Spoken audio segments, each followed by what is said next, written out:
ও বৌমা, মা আপনি এসে গেছেন? কি বললো ডাক্তার?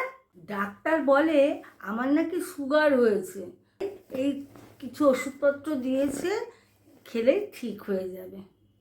ও বুঝতে পেরেছি, হ্যাঁ।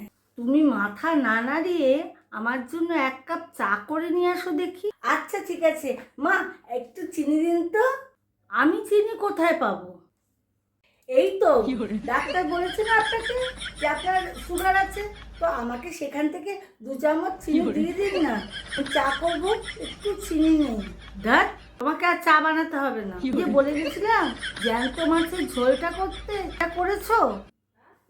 কি কষ্টে যে আমি জ্যান্ত মাছের ঝোল করেছি, কি আর বলবো আপনাকে। তুমি যখনই কোনো কষ্ট করে কিছু করো না বৌমা, তখনই আমার ভীষণ কষ্ট হয়। বলো দেখি কি করেছো শুনি। আমি যখন জ্যান্ত মাছগুলো কাটছিলাম না, তখন সব মাছগুলো মরে যাচ্ছিল। তখন আমি একটা কাজ করেছি। কি কাজ করেছো বৌমা? বলো দেখি কি কাজ করেছো। মা, আমি না ঝোলটাকে আলাদা করে রেখেছি, আর মাগুর মাছগুলোকে না একটা বাটির মধ্যে জ্যান্ত করে রেখেছি। আপনি যখন খেতে বসবেন, এই বাটিতে ঝোল দিয়ে দেবো, আর জ্যান্ত মাছ একটা করে দিয়ে দেবো বাটির মধ্যে, তো আপনি জ্যান্ত জ্যান্ত মাগুর মাছের ঝোল খেতে পারবেন।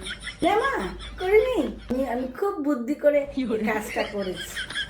ইস ভগবান, আমায় তুলে নাও, আমি আর কি বলবো, তোমায় নিয়ে আমি আর পারি না।